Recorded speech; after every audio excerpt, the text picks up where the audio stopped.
SenseMaker is funded by the Google Digital News Initiative, and it's comprised of a number of partners. So there's UCLan in the form of the Media Innovation Studio, and colleagues in engineering and aerospace who are affiliated to the Engineering Innovation Centre.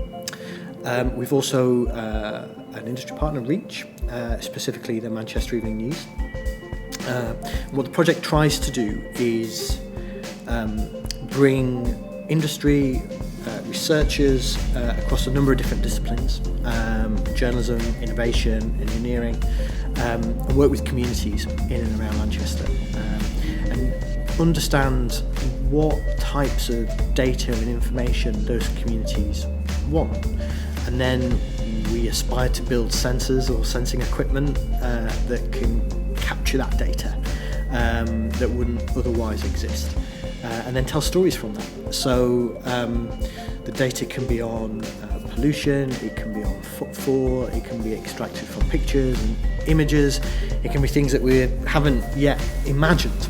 But all of it is contributing to stories and journalism and storytelling, I think, in Manchester.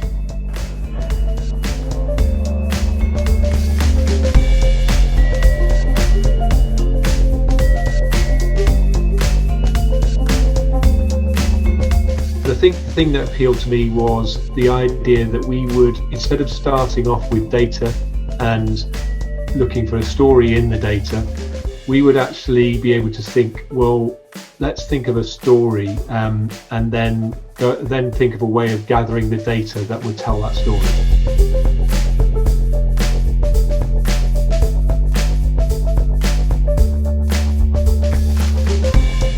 We have got a number of different research interests, and for this project they all centred around what happens when you give journalists and communities the power to sense. What happens when you do that? So in terms of how the project came around, there was an opportunity from Google Digital News Initiative to bid for prototype projects, and this fits perfectly within that because prototype projects are all around experimentation, and we felt that this hadn't really been tested or trialled in the way that we're doing it before, so this was a good way just to see what would happen.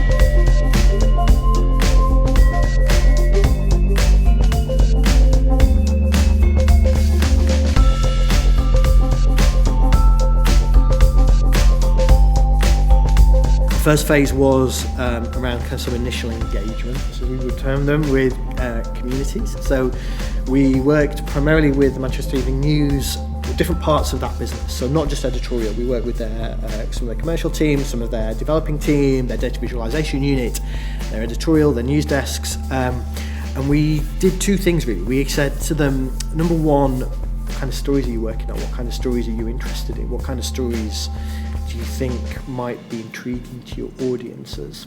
And then we said, well, what kind of sensor packs would you build to tell those stories?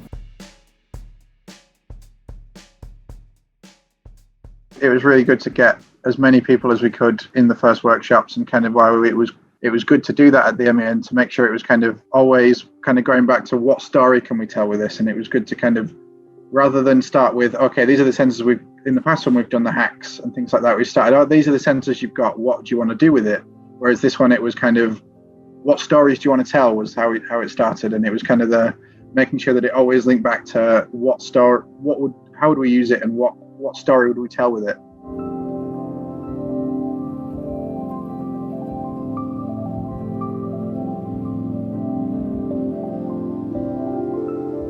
So we're starting from a different angle, I suppose, and thinking, what issue could we explore? And instead of us then going to local authorities or government bodies and asking for the data that was available, maybe we could actually just build something that would gather the data that would support that story.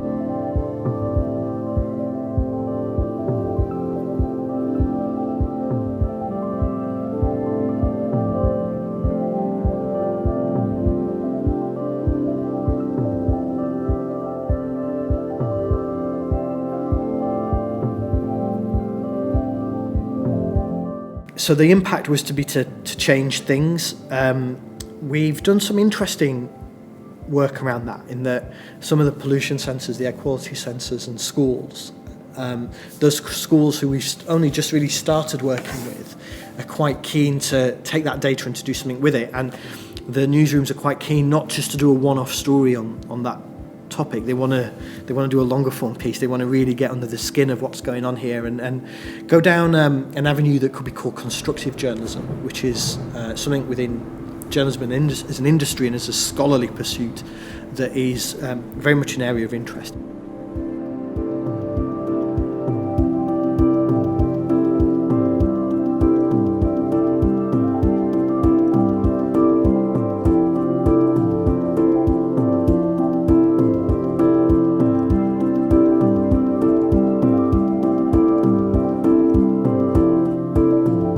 As the eco-lead, I was posting some of the work that we were doing on our Facebook page, and we posted some of our eco-pledges that we made in autumn. As a result of that, Paul got in touch from Manchester Evening News and said he'd seen the posts and told us about the SenseMaker project, and then said would we be interested in something along those lines.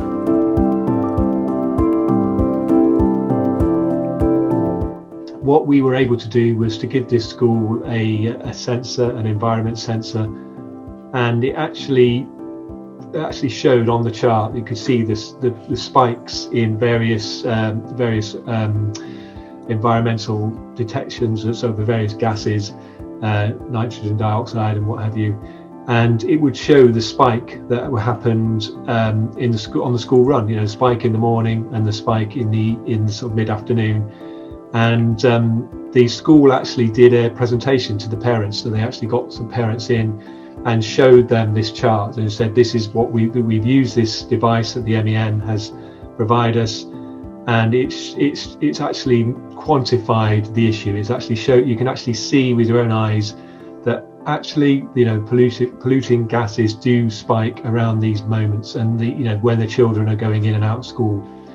And they were able to say that, do that to make the case to the parents, to say, please, will you change the way you behave? So, for me, that was the best example of that actually happening, where we saw people using the data, in the community to try and effect some change.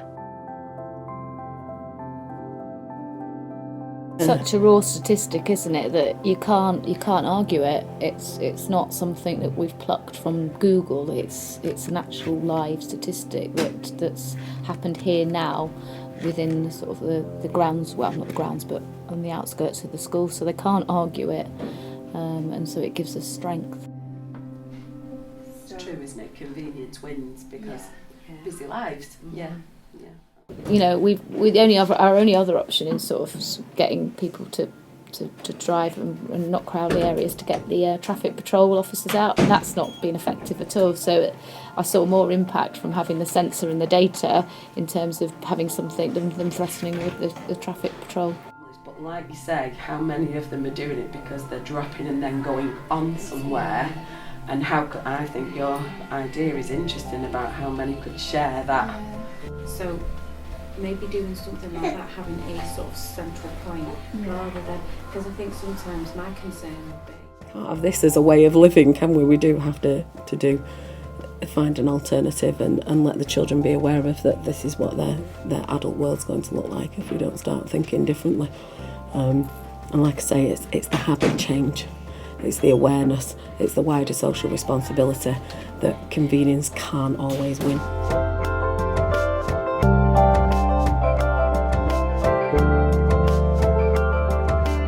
The idea that a school has been able to take that experience and to run with it and to respond to it and to do positive things in their eyes is amazing. And actually, that's the joys of research, in that, yes, you plan out your project, but you have no idea once you hit the real world what's going to happen, and you only can hope that it's going to be a good thing.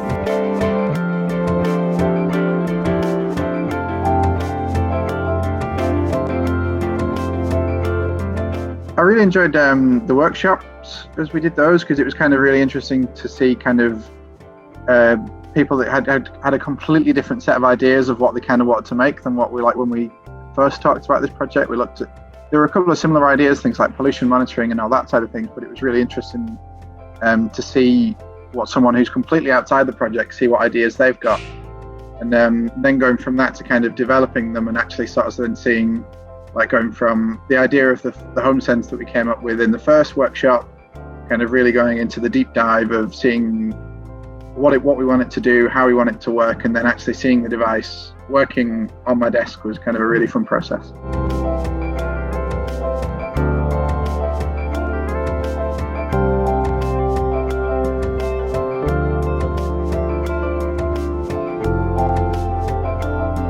We're both creating a sort of an environmental sensor system to pick up temperature, humidity, and different levels for monitoring of homeless people's environment where they're sleeping, so that they can report on the conditions that they're in.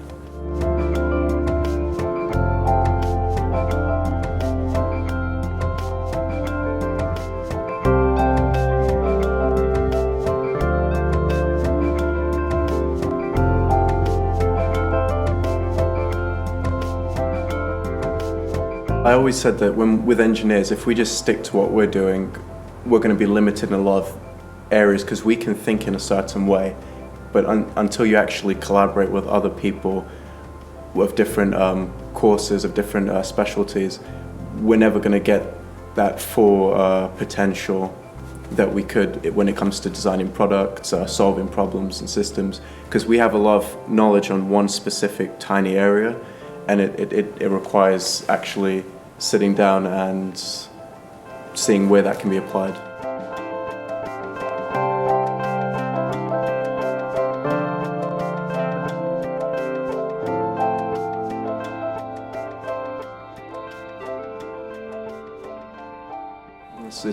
It's always fulfilling to know that what you're doing can be utilized for something that's for the greater good. If you're, one thing is to do some projects at university. Another thing is to actually see it being used in real world. There's definitely another feeling to that.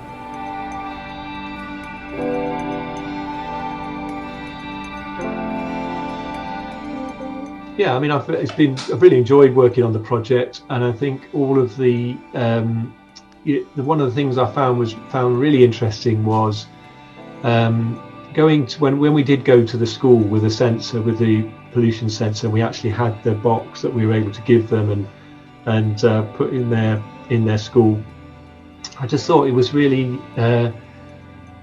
interesting and encouraging, I suppose, with the response, the enthusiasm that they had for the project. And similarly, we worked with the Levenshulme Bee network as well, which is campaigning to improve pedestrian and cycleways in South Manchester, and there was just a real enthusiasm for it. And I think that's what I found most encouraging was the in these difficult times for journalism, for the MEN or for journalists to be able to go and speak to people in their community and come to them with an idea for a story, working with them. And seeing the enthusiasm for which they had for the project was really encouraging, and that was, I suppose, it gave an insight maybe into how how local journalism could work better in the future with communities to solve problems and strengthen the bonds, I suppose, between a local journalism title and the community. And I think that's what was really encouraging for me from the project, was that we would be able to use use data sensors in the future to be sort of part of our normal news gathering and news reporting process, but one in which actually makes our journalism better, but also helps to build that trust and relationship with the people we're reporting on. And I thought that was the most interesting thing that came out of the project. All of this hinges on the stories that you can tell with that data. And when we started the project, we were thinking about rich. We talked about rich media. So we would have images or video or lengthy interviews that would translate this data. And I think one thing that I fundamentally believe about this project is that you need all of those constituent parts to try to reach the potential that this kind of work might have, because it's all about the lived experience of this stuff. It's not just a data dashboard. It's not just a new sensor that we've hooked up to the internet. It's not just using a LoRaWAN network in Manchester to communicate this information. You need all of it, and at its heart are people and the potential that data could create. And that's really important, I think. And when you get to the day-by-day nitty-gritty, when you get into the full throes of a project and managing it and delivering it, sometimes you forget about some of that more fundamental element, I think, in terms of what you're trying to do. You're trying to pull all of these things together to see what happens.